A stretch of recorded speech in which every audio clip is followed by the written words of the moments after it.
সবাই কেমন আছো? আলহামদুলিল্লাহ ভালো আছি। তো চলো আজকে আমরা ষষ্ঠ অধ্যায়ের 124 পৃষ্ঠার 4 নম্বরের গণিতের সমাধান করব। ঠিক আছে?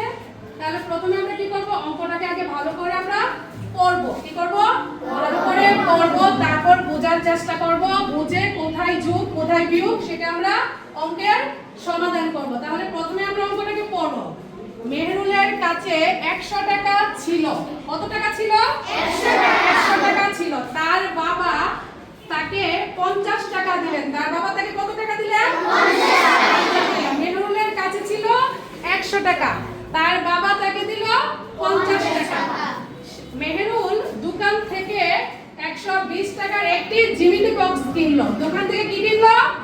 একটি জ্যামিতি বক্স কিনলো। কত টাকা দিয়ে কিনলো? 120 টাকা একটি জ্যামিতি বক্স কিনলো।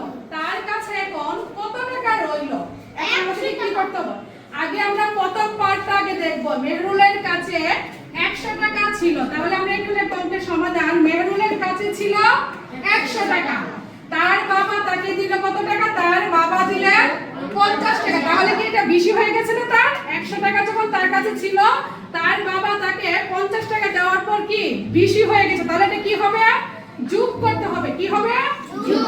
তাহলে এখানে আমরা শূন্য কি হবে? শূন্য।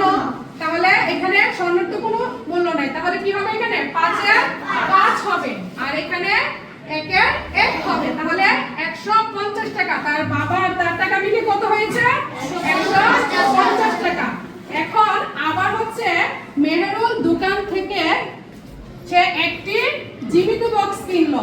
তার কাছে এখন তার জ্যামিতি বক্স কেনার পর তার কাছে কত টাকা রইল? এখন আমরা মেহরুলের কাছে কত ছিল?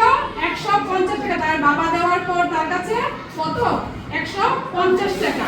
তাহলে তার কাছে সে 150 টাকা দিয়ে মেহরুলের কাছে মোট এখন কত? 150 টাকা। সে জ্যামিতি বক্স কিনলো কত টাকা? 120 টাকা। সে 120 টাকা দিয়ে জ্যামিতি বক্স কিনলো, তাই না? এখন তার কাছে রইল কত? তাহলে শেষে কি হবে? তাহলে এটা কি হবে? বিয়োগ হবে। তাহলে আমরা এখন কি করব? এটাকে বিয়োগ করব। তাহলে শূন্য শূন্য, তাই তো? 5 থেকে 2 বাদ দিলে কত থাকে? 3 থাকে। আর 1 থেকে তো 1 বাদ দিলে কিছুই থাকে না, তাই না? তাহলে কত হয়েছে? তার কাছে কত টাকা রইল?